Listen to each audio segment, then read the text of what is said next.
Hello, my name's Susan Barnett.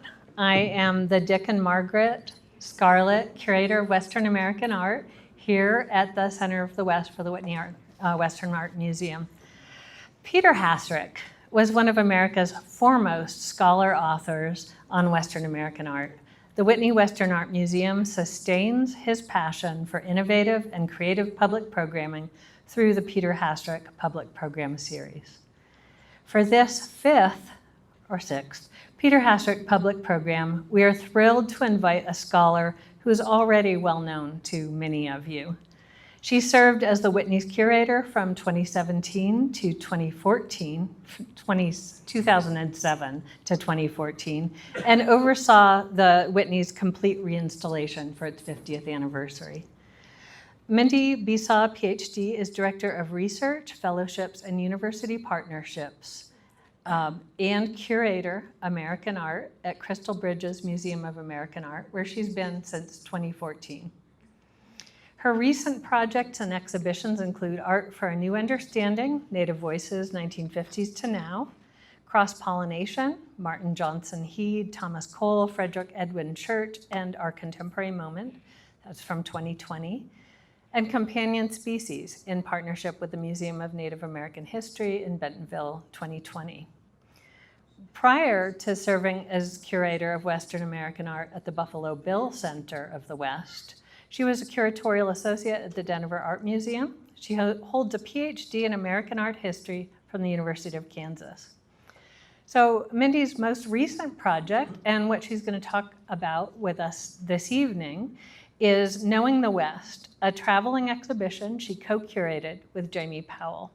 The show premiered at Crystal Bridges Museum of American Art in Bentonville, Arkansas, and is currently traveling to other venues. The Center of the West loaned more than 20 objects to this groundbreaking exhibition from the Whitney and the Plains Indian Museum collections. Mindy is here today to talk about that exhibition and the process of its curation. Before I welcome Mindy, I do want to just give a quick shout out to Buzzy Hassrick. I'm so glad that you're here this evening.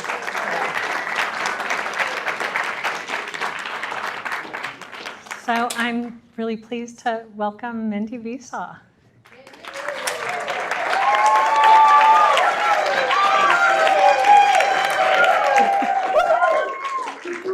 Wow, cat calls even. So let's keep that energy up. Woo. Oh, yeah. You'd be surprised. Okay, thank you all so much for being here. I am going to talk about the exhibition Knowing the West. And I want to give you full rich context. I want to tell some stories about some art. I'm going to tell you more about the process of how we got to this exhibition. But first, I wanted to start because when the exhibition opened in September, people would ask, gosh, how long did it take you to think about this, to put this exhibition together? And I would joke, 10 years, because at that time, it was almost exactly my 10-year anniversary at Crystal Bridges Museum of American Art. And then coming here, I thought, actually 10 years isn't quite right. It has been in development a lot longer.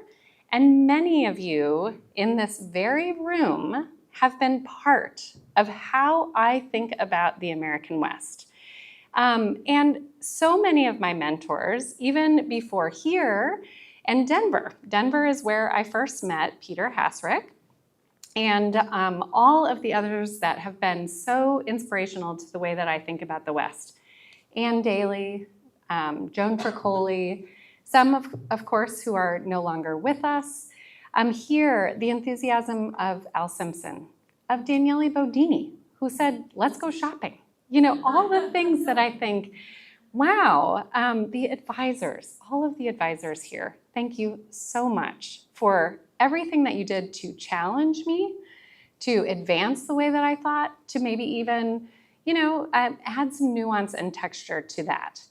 And with Peter, I did actually present this exhibition at a memorial panel for Peter in, I think, 2020 or 2021 at Western History Association, back when it was first just a germ of an idea, or at least starting to take shape, I would say, as an exhibition. And here is what I would say about Peter. Peter had an attitude about the American West of probing topics. He thought there was always more to say. It didn't matter how long ago an artist had lived. He knew there was more to do with that artist, more research to do, more scholarship to do, more stories to tell. Frederick Remington, Albert Bierstadt, Charles Russell, John McStanley, William Ranney, and of course, Buffalo Bill. So for me, I felt like I was one of those people that he not just had a lot more to tell, but he was always open to more scholars doing it and encouraging of that. Karen is a result of that. I certainly am a result from that. The table was always open, and he was happy to talk with you about how to think bigger, differently, and just take it seriously. So I hope I have done that. I have done that from Denver to Cody, little sojourn in Kansas for a PhD, back to Cody, and now in Bentonville, Arkansas. Now the other pressure I feel, I'm gonna be honest with you, Peter gave the best talks. He would write out all of his notes. I almost wrote it out on yellow legal pad, y'all, just as a nod. But I never saw him use his notes. Like, how did he do that? He could tell you a story about something with pictures and just like I'm talking to one of you and telling this great story. I will do my best, but really, there's no one like Peter to give a talk. So here we go. And I would say, again, I hope this is like conversational and casual. Please do think about some questions. I hope to end with plenty of time to have a conversation afterward. Okay, so the story today is one, is this my pointer? I don't know who I'm looking at. Yeah, okay. Got you, Ashley, thank you. Okay, and also, I should also say, thank you all so much for inviting me back. This truly tickles me to be part of the Peter Hassrick programming. So the story I'm gonna tell you is about knowing the West. Thank you, Susan, for your introduction and for giving some clarity. It was open September 16th to January 27th of 2025, so not so long ago. It's currently at the Cummer Museum of Art in Jacksonville, Florida, and next year it will be at the North Carolina Museum of Art. So if you happen to be anywhere close to North Carolina, I can tell you the dates and help you get a ticket for free. Just say, I'm part of an organization that lent to this great exhibition. I need to get in. So there you go. So this exhibition included more than 120 artworks, ranged from sculpture, beadwork, regalia, pottery, prints, saddles, and more. Paintings, of course, as well. And thank you all for the loans from here, which were so important. Before I actually walk you into the exhibition, I want to give you a little context of, as you were a visitor to this show, which I know there are a couple of you in here, you would have first visited Crystal Bridges. How many of you have ever visited Crystal Bridges Museum of American Art in Bentonville, Arkansas? Amazing, okay, love this. For the rest of you, I'm gonna give you a little snapshot. Crystal Bridges Museum of American Art in Bentonville, Arkansas opened in the fall of 2011. It is in a setting that unites the beauty of nature with architecture and art. Access is first and foremost the DNA of this organization. It is free to visit. It is in a place that had not had access to great art. The collection is world class. You all are invited anytime to come see us. You can talk also to Chuck and my son Isaac here. They would also give you a great recommendation.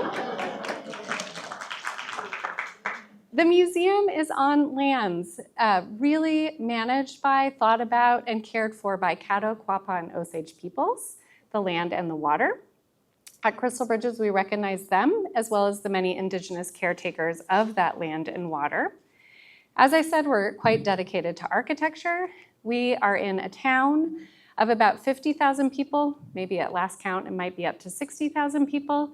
Last year alone, we welcomed 705,000 people in a town of 50,000 people. Our 2-county area is 600,000 people. We are a place that is about the visitor. I don't care who you are. I don't care what your background is. You're welcome at Crystal Bridges. So how am I to present the American West in Bentonville, Arkansas? So, this is something, and that access piece, I take very seriously. So what does it mean to welcome everyone, present the American West with the gumption and enthusiasm that I have for the art of the West, and make everyone in Arkansas feel like I too am welcome here and I have something to say about it and I'm gonna learn something from it. So here we are. I'm gonna use some installation images from our exhibition and tell you about the many strategies that we used to also hit some of our goals. So it's not about just presenting the West, and right away y'all might be like, I wonder which West she's talking about. Is she gonna explain to us where she defines the West, when she defines the West? We'll get a little bit to that. And again, save your questions till the end, see if I answer them first. But what we decided to really do, I would think about this whole exhibition was a little bit of maybe the expected and the unexpected coming together.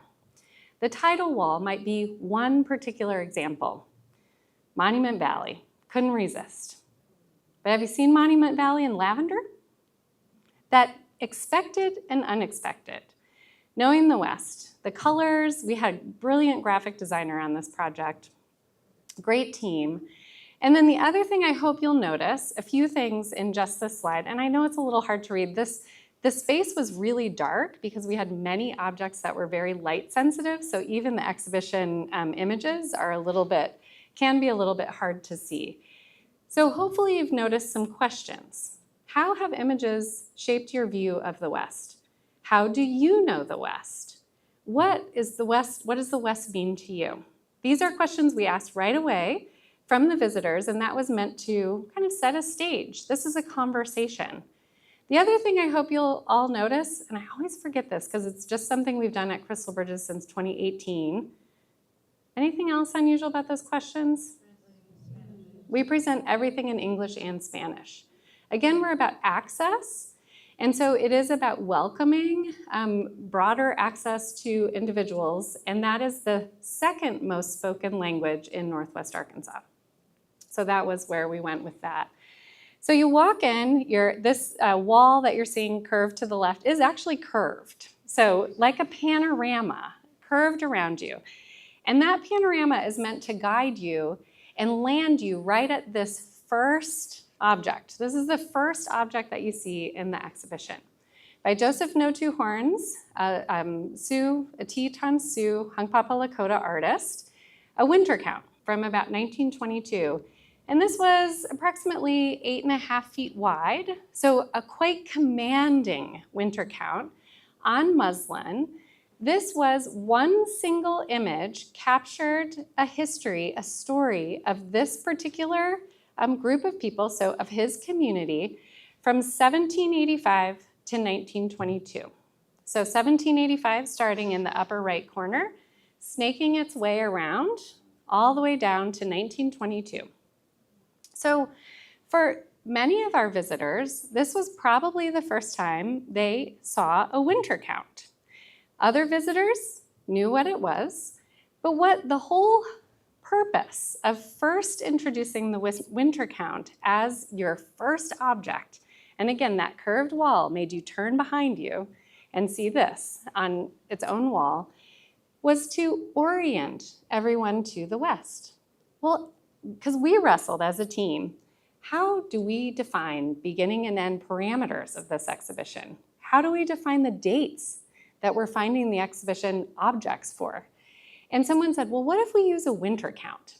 Lakota people have lived for generations and generations and generations in the West. They are storytellers of the West.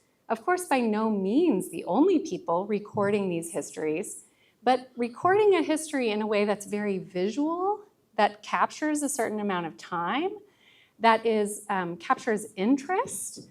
Isaac came with his class we did a very robust K through 12 program for school tours, and they sat in front of this winter count for a long time to really get a sense of it.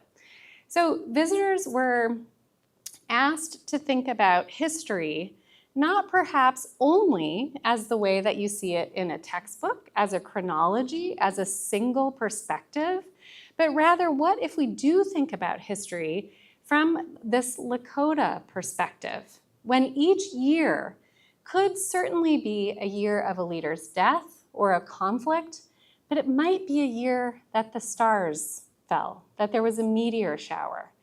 And in tours, as we started the conversations, we would say, how was 2024 marked for you, for your family? For my family, we got to see the total solar eclipse.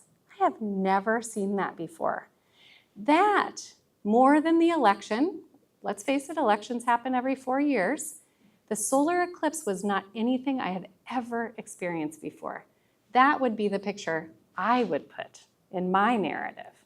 So what if history is not just about US indigenous conflicts or accomplishments of one single person, but is personal, is recorded in art?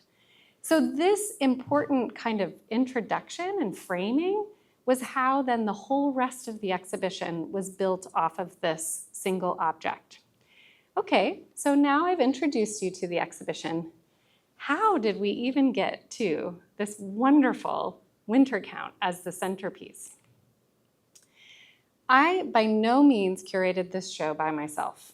Jami and I would both say neither of us carried the full weight of how to think about how to present the American West in an exhibition. So Jami and I worked together and we brought in a curatorial advisory council. I also like to recognize Larissa Randall, who's assistant curator working with me at Crystal Bridges. And the advisory council came on about 2 years in advance, maybe 2.5 years in advance of the exhibition, in order to help us think about themes, build the checklist, and really the parameters for the exhibition. At first, Christina Burke, who is an expert in winter counts, wasn't on the advisory council. And as soon as we landed on maybe we should think about a winter count, we invited her right away so that the expertise was really shared across multiple individuals. This advisory council, you're seeing a moment when we all came together, and I hope you will see another Buffalo Bill alum among the group. One also who I think would say that Peter welcomed her to the table, Laura Fry. And what Jami and I were hoping to do in making this advisory council was bringing together individuals with expertise that certainly expanded our knowledge, but it was also about accountability. Oftentimes, museums that are doing shows, especially that might incorporate Native American art, have an advisory that is all Native individuals. This, importantly, was lots of different perspectives and really brought to the table to even argue with each other in a very safe space, argue with us, tell us that we hadn't quite included the right people, encourage a reading list. Kirsten Pye Buick, brilliant, by the way, is reading things I had never even heard of. And so my reading list expanded. So they were instrumental in developing this exhibition. All roads lead back to Cody. You all know this, right? But Scott Manning Stevens, I believe you all also know him as a member of the Whitney. Is he still a member of the Whitney Advisory? Okay, good. And I first met Scott because he came here to do research on Remington. So these, this is a project long in the works. So all of them, and Scott, I will never forget, we were talking about, gosh, how do you get past that kind of like myth of the West, this sort of what it sometimes seems singular as a notion of the West. And he said, well, why would you ever want to get past it? Embrace it. Embrace the myth of the West. it's not going anywhere. If you don't, hit your head against the wall saying, let's undo this, you're going to be more successful. That was so important to hear. And so these advisors really held us accountable. So we walk into the galleries. Now you've seen the winter count. Perhaps you've had at least a little bit of grounding and you're like, okay, 1785 to 1922. That's a good parameter for the artworks in the exhibition. There are a couple of places we cheated, but just to be inclusive in stories. And you come around the corner. This was that first space and image or place in the exhibition. Also a shout out to Hunter Old Elk for all of her help in helping us really select objects from the Plains Indian Museum. And she wrote for the catalog. So do find that catalog and see Hunter's contribution. So one of our goals was to keep the artwork within that parameter. So maybe you've already thought, like, gosh, I thought Mindy really liked that contemporary art stuff, and she'd always bring that into conversation with historic art. Yes, I do think that has a purpose. But what we felt very strongly about was that it was time to build that context and really hold ourselves accountable to that time period of that moment in history, digging down deep into that and finding the stories that maybe hadn't otherwise been presented instead of, because every time you add a contemporary work, that was fewer objects we could add from the 19th century. And so we really had to make some decisions. I will say the other thing we decided not to add was photography as the objects. We used photography interpretively. And so really more in text panels and to show some context, but didn't include photography. And I can tell you at one point, our checklist was about 300 objects.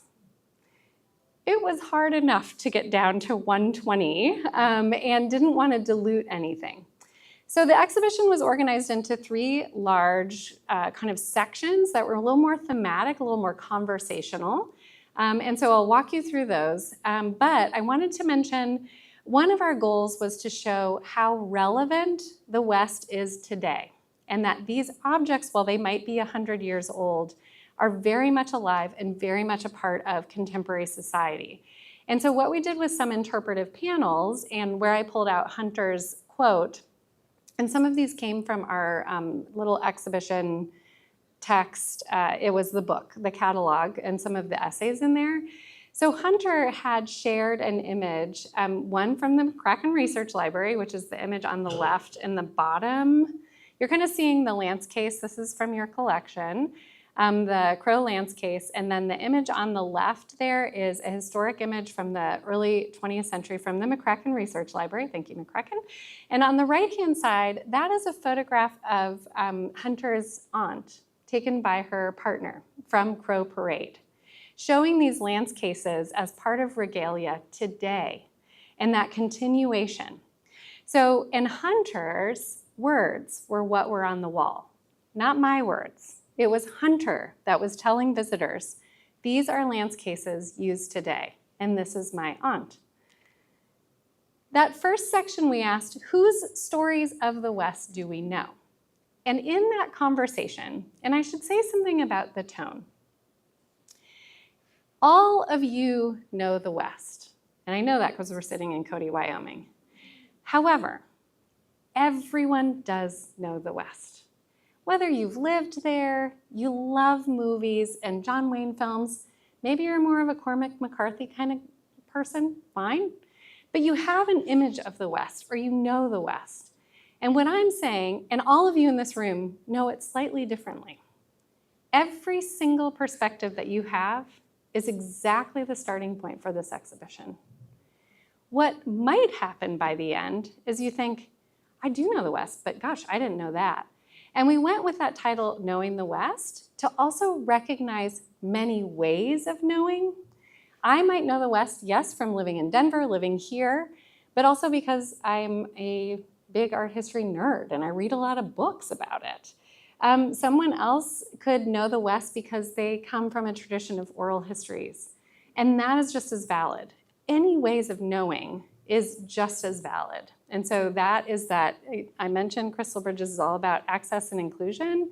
That is that perspective.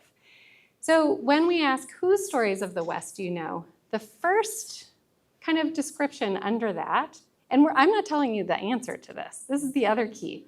We're asking a lot of questions in this exhibition, but hopefully so that you can turn to the person you came to the show with and say, I never thought about it that way. Or gosh, how do you know the West? How do you get your stories?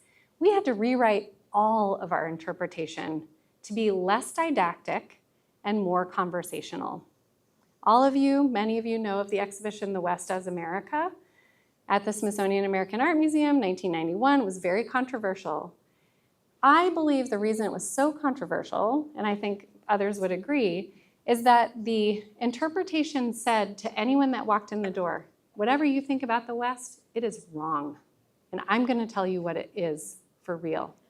It didn't kind of allow for seeing the art, for really engaging with the art. We didn't want that to happen. We didn't want anyone to feel alienated or talked down to. We wanted to learn alongside of our visitors. So that's where some of that conversation comes in. So the first thing we said under this question of whose stories of the West do we know is that more than half of the artwork in this exhibition was made by women. Oftentimes, the West feels masculine, rugged masculinity. We know this from studies in advance. What if we were to tell you women have really shaped how you think about the West because they were such high participants in creating imagery? So Catherine Carter Critcher, often a little understudied in the Taos School, the only woman that was admitted. I love the subject. Jami and I went to the Indian Arts Research Center in Santa Fe and said, what are some of the things that you love? And they pulled out this picture and said, we're not really sure who Mary Anita Roybal is, except for that she's part of a larger family. But look at the way that she insisted her name was not lost to history. And I love this picture too because it really shows what kind of an interaction across communities was happening in the West.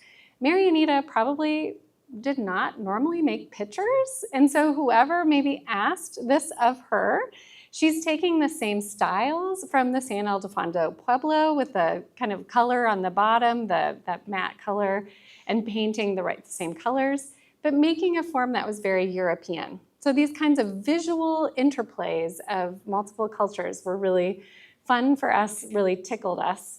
Or Maria Martinez and Julian Martinez represented a couple of times in the exhibition.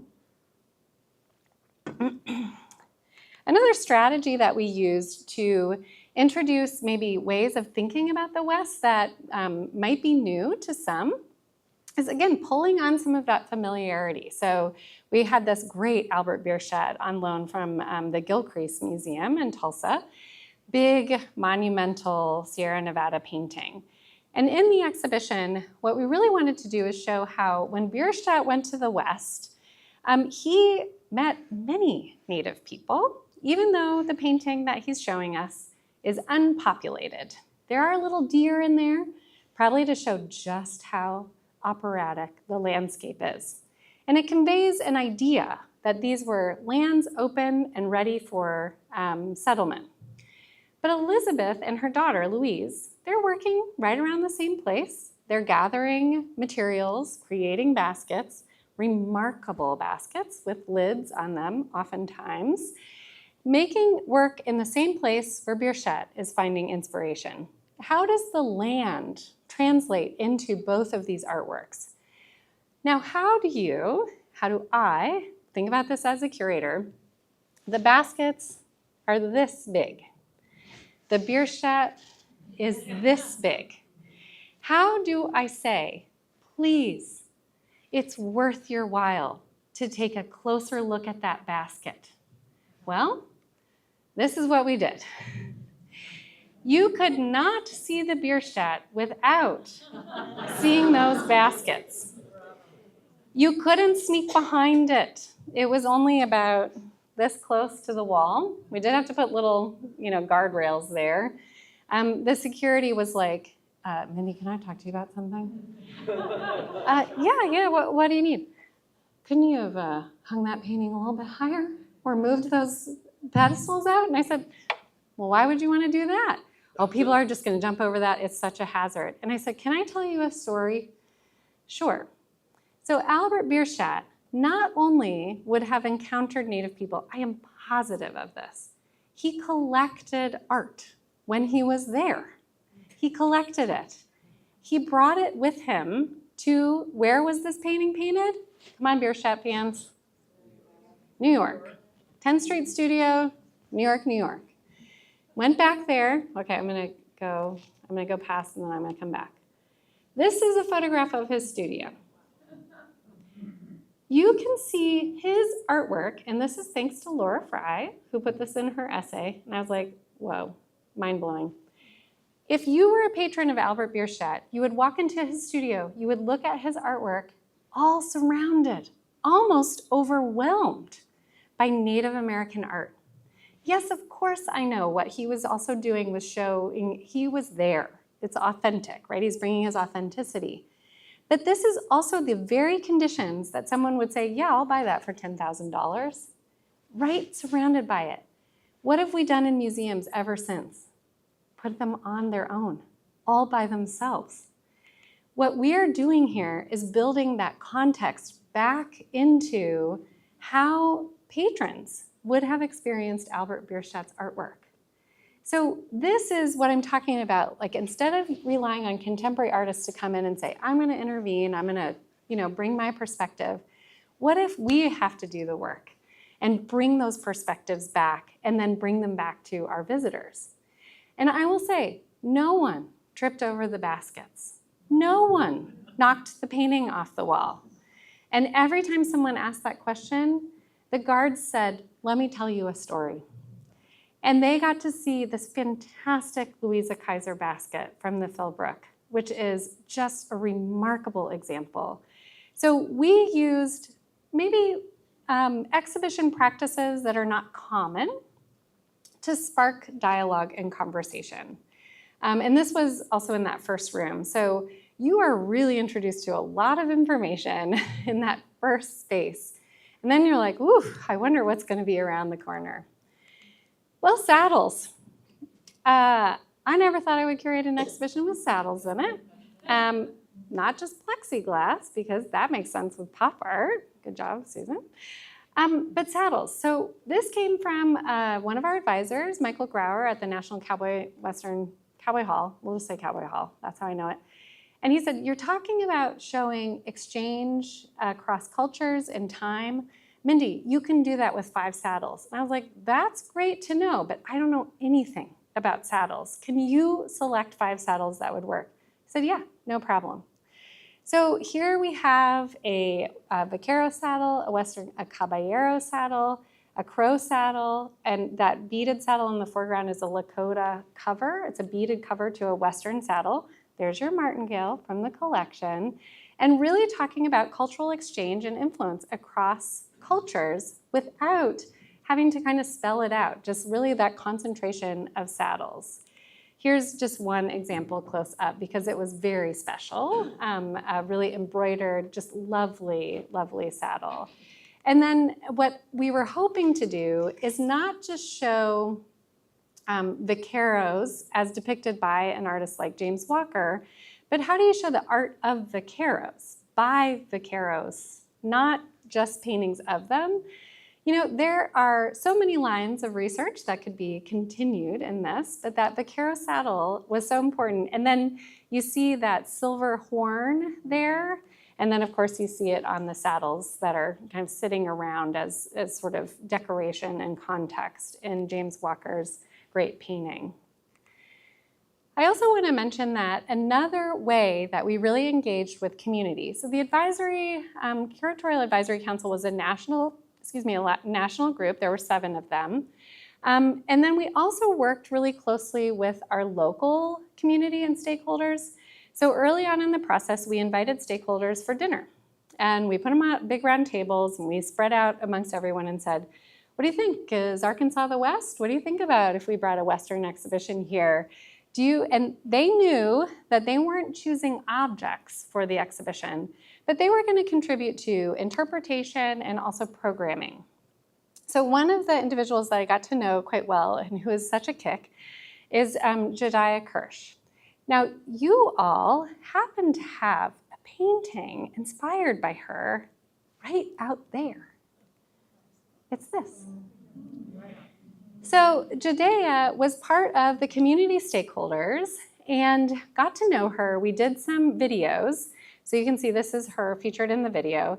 And just said, how do you know the West? How is the West relevant in your life today? And so she told us her story. And we put these also on view next to the exhibition. Well, I gave a talk with Jediah on the opening weekend. We packed into this space with the saddles. I think there were 95 people there.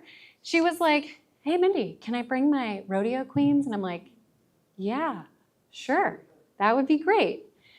Jediah started riding horses after a traumatic experience and as therapy.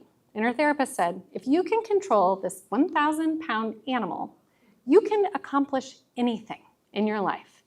And then from that, she started working with Boot Barn and with Wrangler to have a broader representation of models for their ads. She's like, not only are there no Black people, there are no women. And she started, adding to the ads. So also in that interpretation and kind of expanding the interpretation, thinking about how to bring the West all the way to the present, the image behind Jediah there on the wall is one of her ads from Boot Barn. She let us use it, paired with a historic Black cowboy with Nat Love. And so thinking about the past and the present and how these things come together. And I clearly learned that if I actually want people to come to my gallery talks, I just need to bring a rodeo queen along. But she started a whole program for young women of color in Arkansas. She was Arkansas's first Black rodeo queen in 2017, not that long ago. And so now she has a big organization to really bring that to other girls. And so she brought different ages of the rodeo queens that have succeeded in her program. So that was really fun. Okay, so then we're on to the next section. So how does art show persistence? And here we talked about persistent myths and persistent imagery, used Remington, for example, but also talked about how art reflects a lot of changing circumstances and how the art can really embody some of these stories. So I'm going to tell you a couple of stories about artworks that maybe you already know about them, but they were new to me.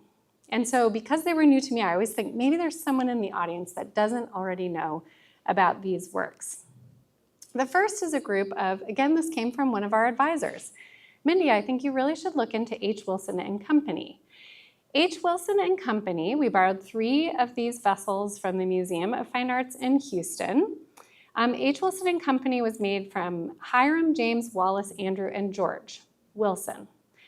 They came to Texas, just outside of Houston, from the Carolinas, where they were enslaved as potters. They came with their owner at the time into Texas. After emancipation, these men who had taken the surname of their owner, that's why they're all Wilson, likely not related as brothers, formed their own business. This is likely the first Black-owned business in Texas. Remarkable. So they were supported by the local church so that they could get their business up and running, used a skill that they had learned and that they had excelled at as when they were enslaved, sold pots across the community to everyone. Now, I know a little bit about pottery, but I didn't know a lot, but this was another one of our community members came to us and said, I want to do a program about H. Wilson and Company pottery. Can we be in dialogue? Yes, of course.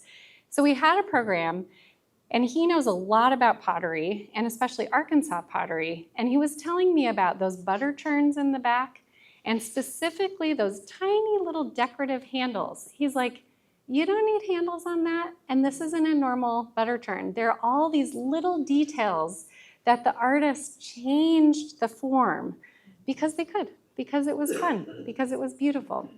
And then we talked about how the material, this is different clay than the clay used in the Edgefield district in the Carolinas, because now they're in Texas. How does an artwork reflect a change in circumstances?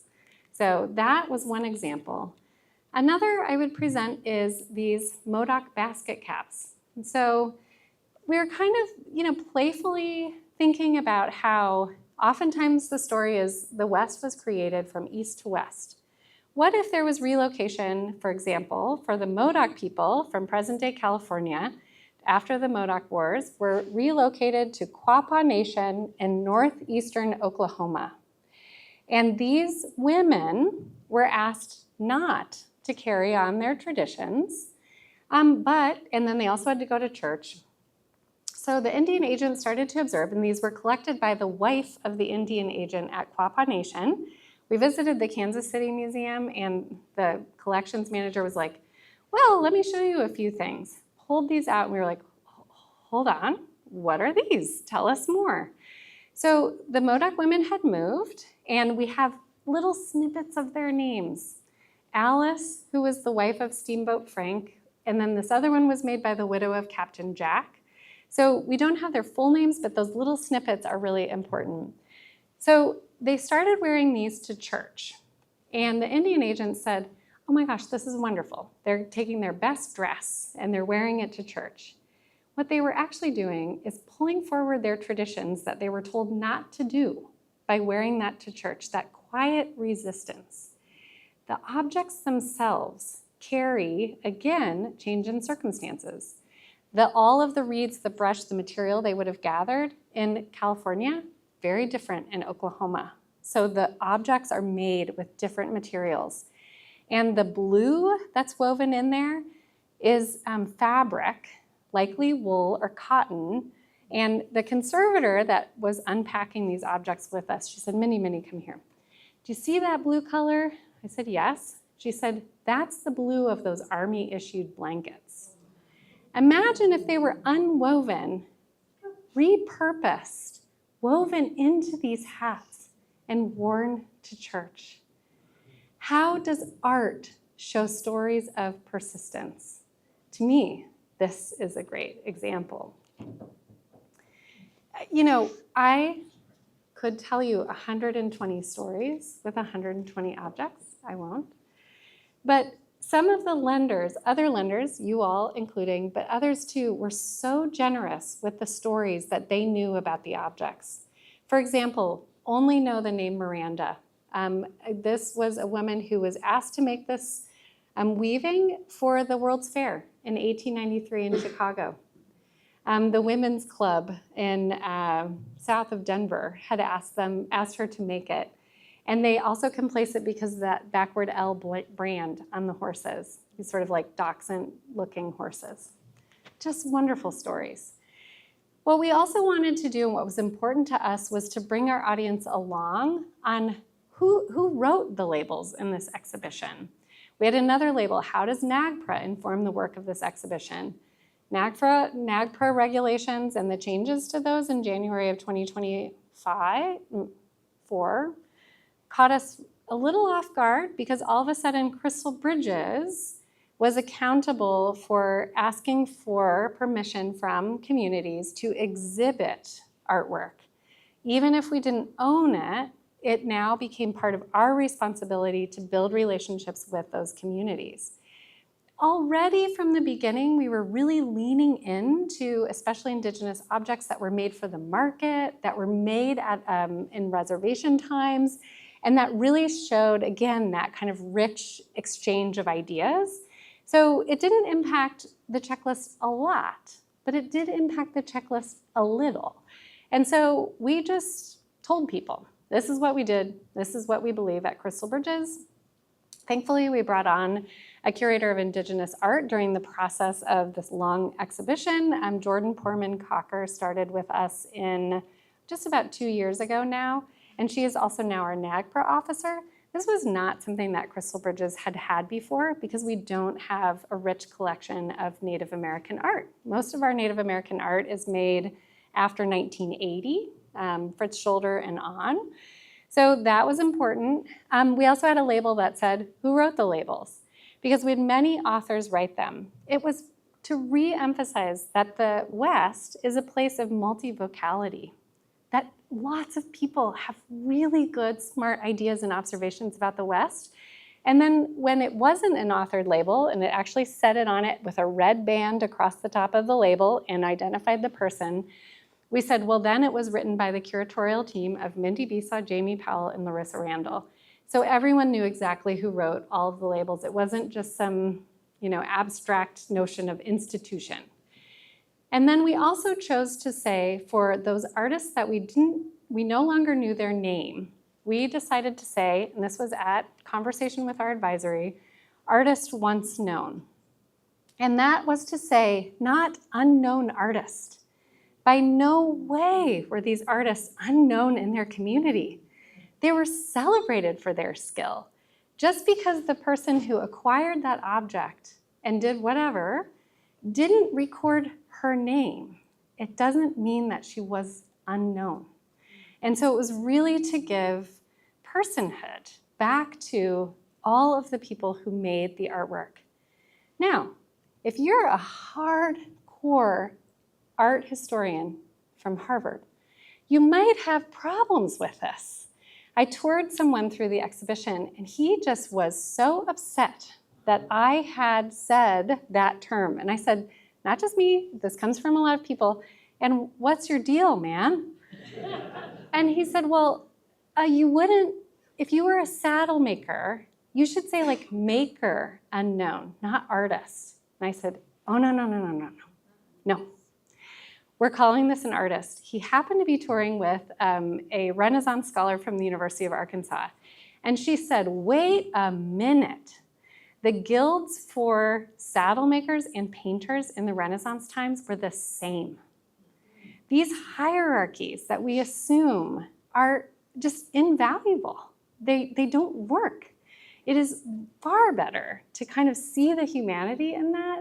And so it was an intense conversation. It happened to be like the Renaissance scholar and I against this scholar, and then the Renaissance scholar's husband wanted to, naysayer. And I just said, we're gonna have to agree to disagree if you want me to tell you any more about the rest of the exhibition, because that was about the first third, and I was like, so you just wanna go through on your own? That's fine with me. So, I think when we get so tied up in, is this an art historical approach? Is it an anthropological approach? Is it a such and such approach? Do you know what our visitors think? They have no idea, and they don't care. They want to have great stories, and they want to have great art, and that's what we're bringing them. But I promise you can read the book and have art history and anthropology, because PhD in art history, and Jami has a PhD in anthropology, so truthfully, there's a little bit of both. So we're very expansive of how do we think about the West. And so brought in New Mexico Santo carvers to the exhibition, some documentation of Spanish colonial art. In these sections, like the saddles, another section of pottery to show the rich variety within something that many people would kind of single-mindedly say Pueblo pottery. Well, Pueblo pottery is made up of San Ildefonso and Zuni and 20 other pueblos that all have different styles.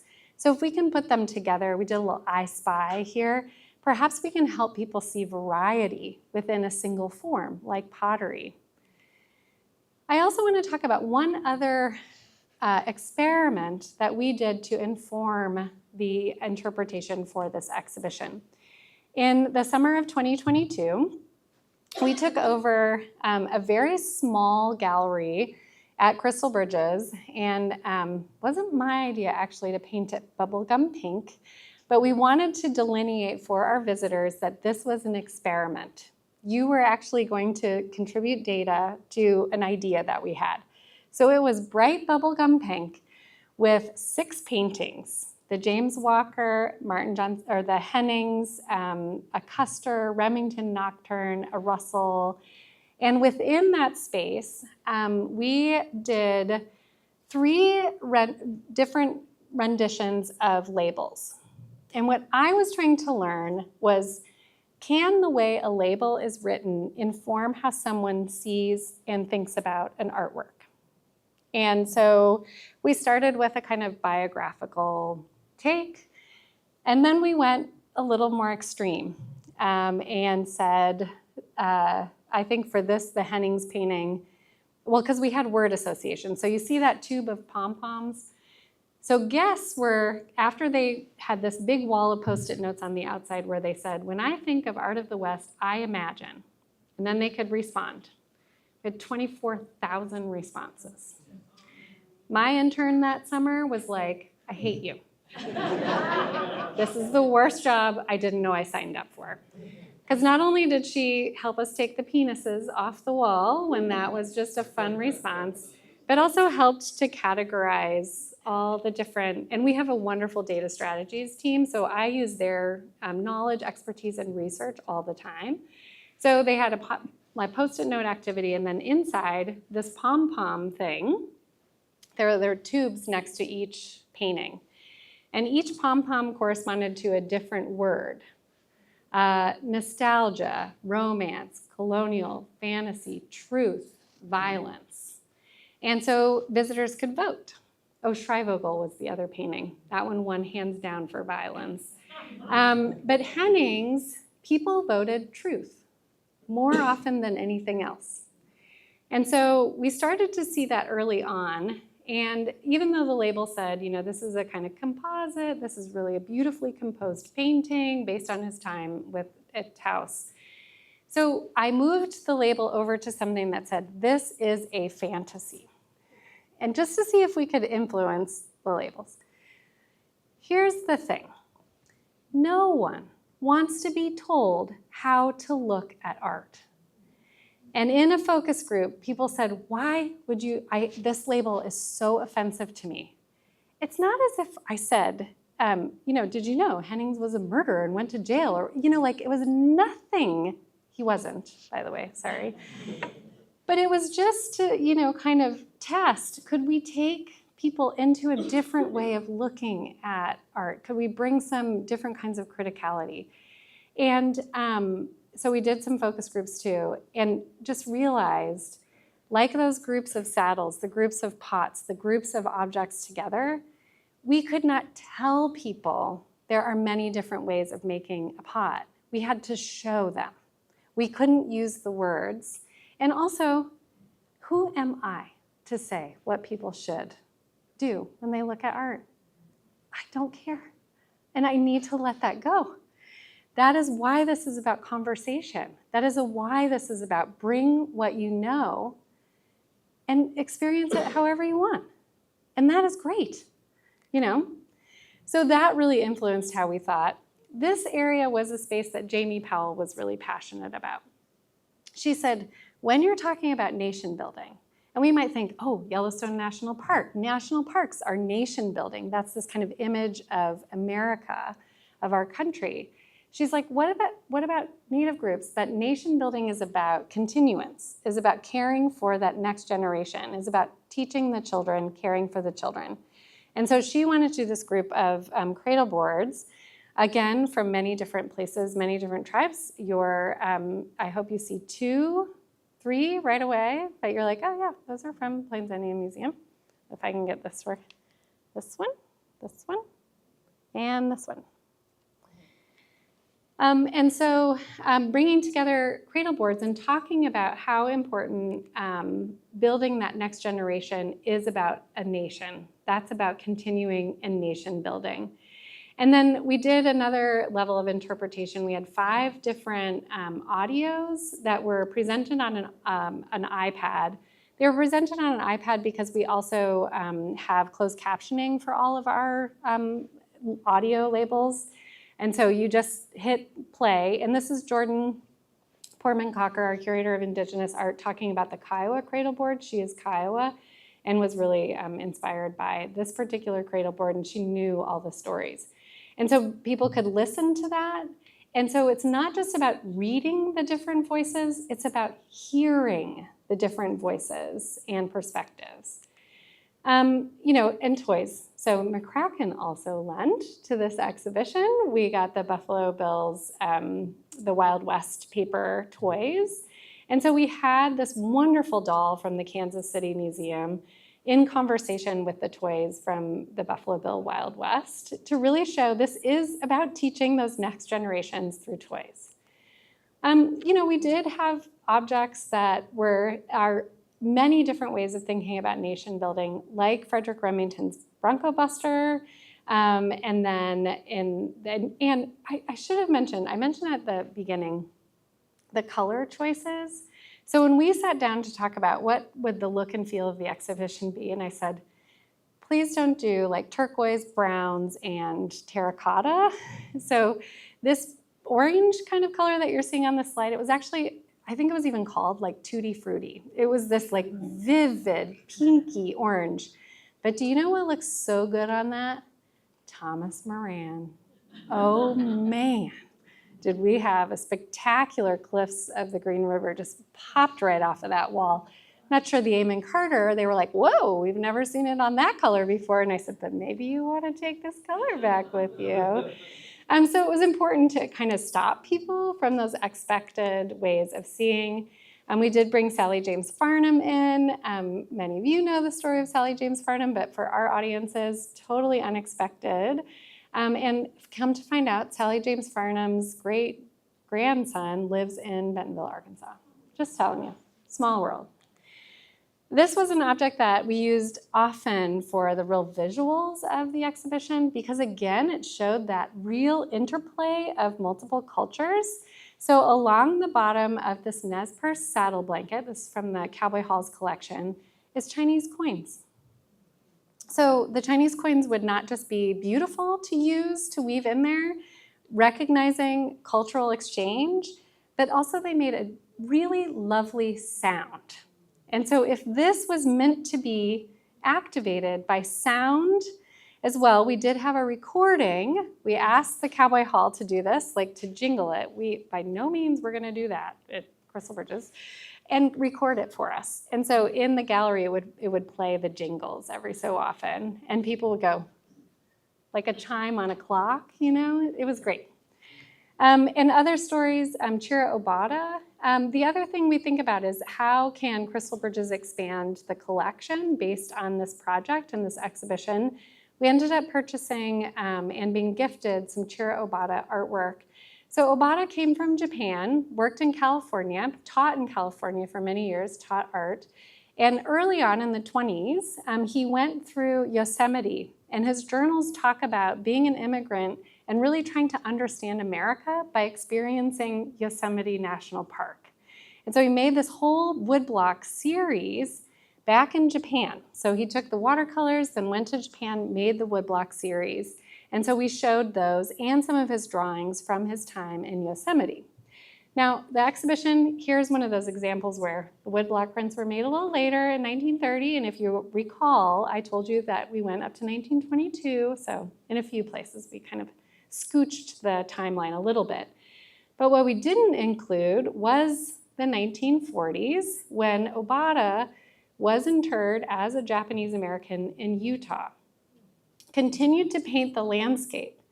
How does a landscape, as witness to internment camps, for example, change? Does it change? How do we change seeing it?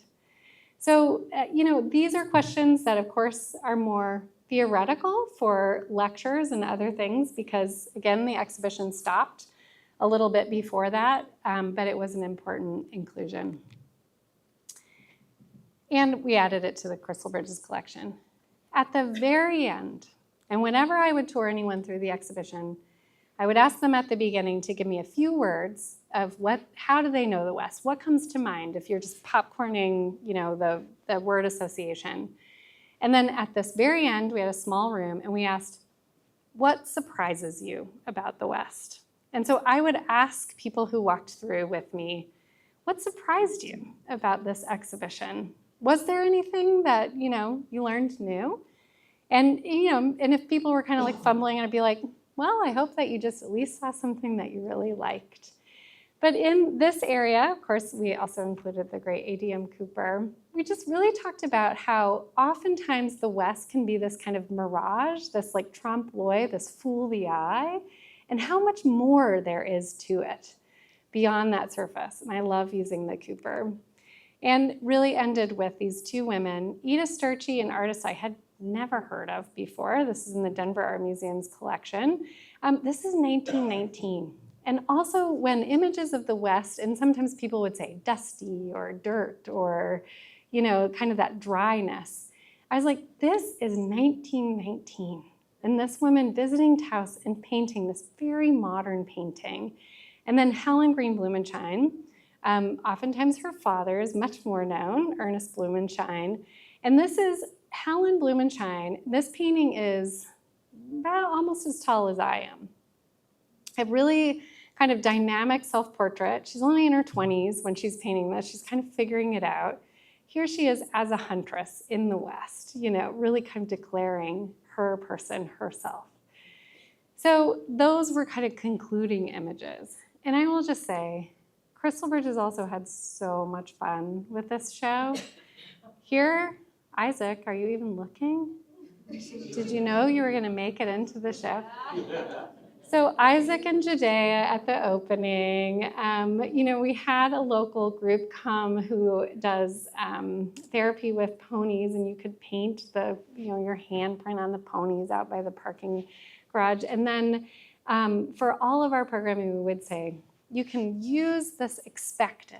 We had a trick roper that was hilarious. Did he rope you, Isaac? I can't remember. He'd rope kids left and right, you know, and as long as you take that expected and then like push it just into the unexpected a little bit.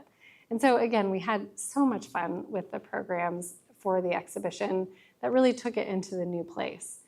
And then I would be remiss if I didn't plug this beautiful book with 22 authors published by Rizzoli. Whoever oversees your shop, please tell them to carry it. It's not inexpensive, but it is worth every penny and has so much good stuff in there. So I would highly recommend the book.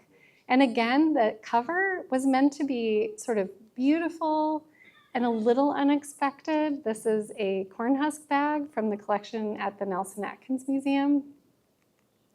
And this is my last slide. How do you know the West?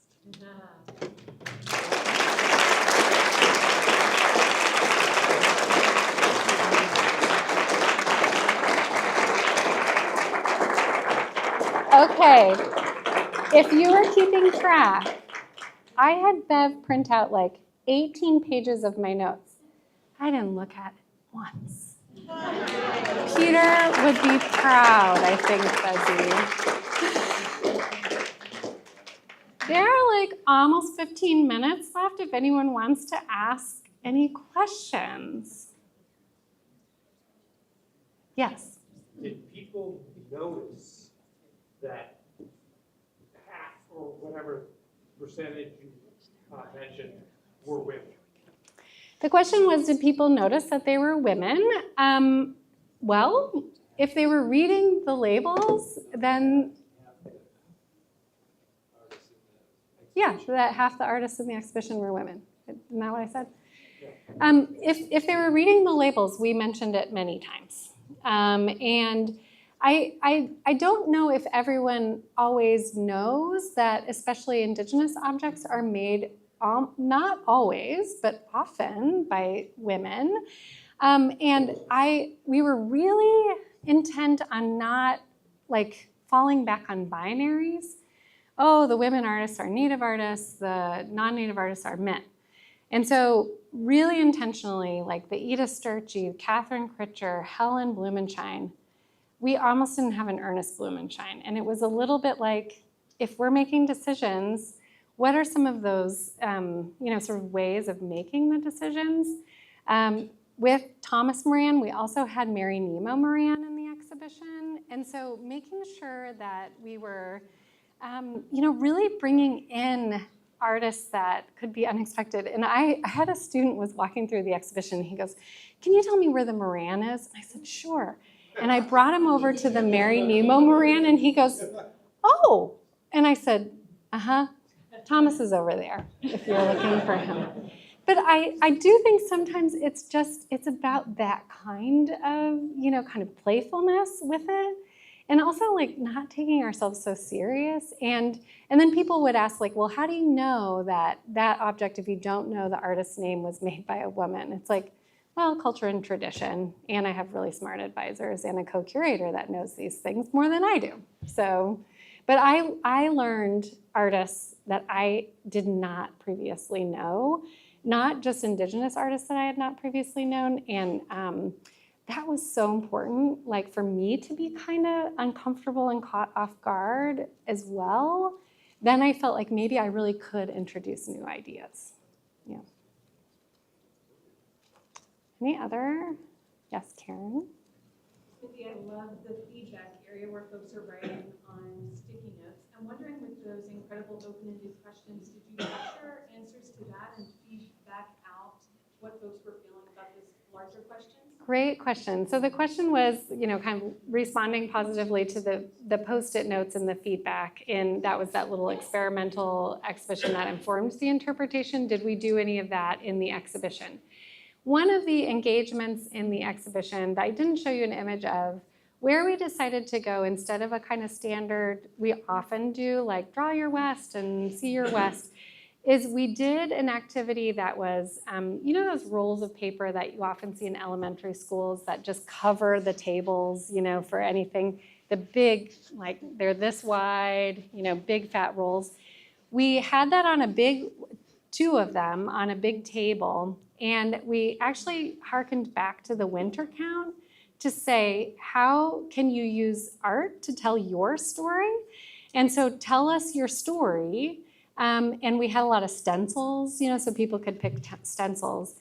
And so for the K through 12 tours, working with those guides, because they did stop at the winter count and really talked through that. And then one of their stops was just to chill at the engagement. They had to, as a classroom, talk about one thing that was important to their classroom that semester. And then as a group, they had to all agree on what was the picture that would convey that thing. Like a squirrel got into the classroom and was being annoying at the window or something. And then they all had to draw that image on the paper. We filled up 4 of those big rolls. And it wasn't just for the school tours, it was open for anyone. So we decided to take a slightly different approach and instead really connect it to other objects in the exhibition, more so than like just open-ended, because we also felt like we got that, information ahead of time. And the questions weren't meant to be answered. They were meant to spark a conversation. I had the best tours in the show because I would ask people to answer, and so each of them could hear. And then you could also often refer back to the first entry and said, of all the people you all mentioned, there was one woman. Getting to the end, would you change your answers, or would those still be the things? And it was fine if it was the same. So those were the conversations that were then sparked. But yeah, there was maybe a question in the back. No? Mary? When is it coming to Cody? When is it coming to Cody? Well, when your objects come back, I will happily send you all the labels if you want to use them. We did talk about it, actually quite a couple of times. Our exhibition space is 10,000 square feet. And part of it was a challenge of how to squeeze it into a smaller space. And another was you have all of these great objects, so in Arkansas, our visitors aren't seeing that every day. And so it was something kind of different and novel, and was that temporary exhibition. So I would say it's coming here when your objects come back, or frankly, it's already here, and you can use any interpretation that I can share with you. Mindy? Yes. When you asked people at the end what surprises them, what were some of their answers? Oh, what surprises them and what were the answers? The number of women artists was often brought up. Others were just the rich variety. So there were a lot of like general things about like, oh, I didn't think about, watercolors of this kind being there. And we had some like still lifes in the exhibition that were, again, Toshio Takezu was Toshio, oh my gosh, I'm just conflating two people's names, was from Aoki. Toshio Aoki was a painting we borrowed from the Cantor Art Center in California, and it was a native basket with Japanese persimmons in it. I mean, you probably don't see a lot of still lifes in a Western show, and so, but next to baskets, and we know that he went and visited with dealers that were selling California-made baskets. And so again, trying to figure out what does it mean to be in America, and then painting those Japanese persimmons with this indigenous basket.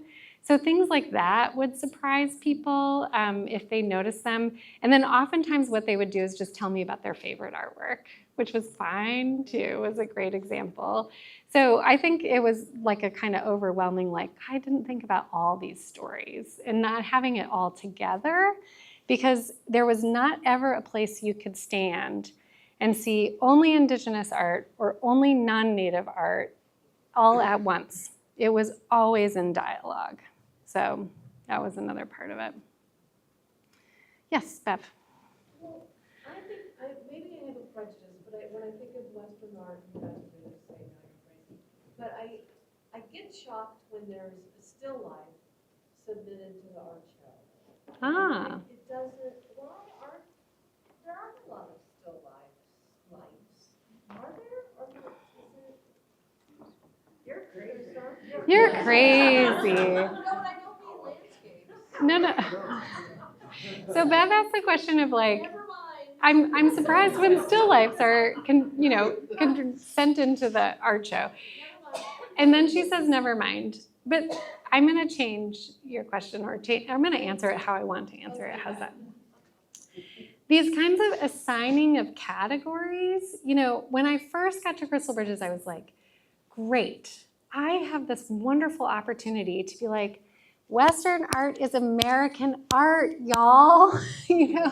This is not different. The West happens to be in the United States. I do think it has a special place in the identity of the United States because the prevalence of it, and this is frankly my dissertation, and the one question that was asked at the end when I defended my dissertation was, well, could you ever write a dissertation like this about like the East or the South or the North, like in these kind of general ways? And I said, no.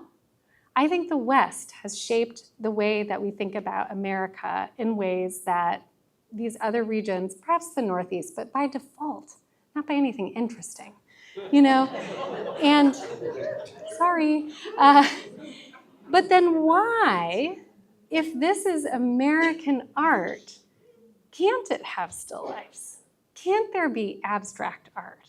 Can't there be, this is, if we take this as a slice. So at first I was really thinking about what is an exhibition I can do that just really insists, like, this is America. Well, the West is America, ding, ding, already done, and not terribly well. It didn't make anyone like American art anymore because it was so hard to feel like, wow, this is me. I see myself in this. And so I really struggled with how to present it. And then Portland and Denver, they had to do a show of Winslow Homer and Frederick Remington. I was like, dang it, because this is American art. There's no one more American art than Winslow Homer was one argument, and no one more American art than Frederick Remington. How nice. Well, couldn't do that, didn't want to just do that. And so I don't know why it took me so long to get there, but what if it is about Western art being in much more of a richer context and dialogue than we've ever given it credit for? And that dialogue being what really also makes it such an American thing, because there's so many different perspectives and people.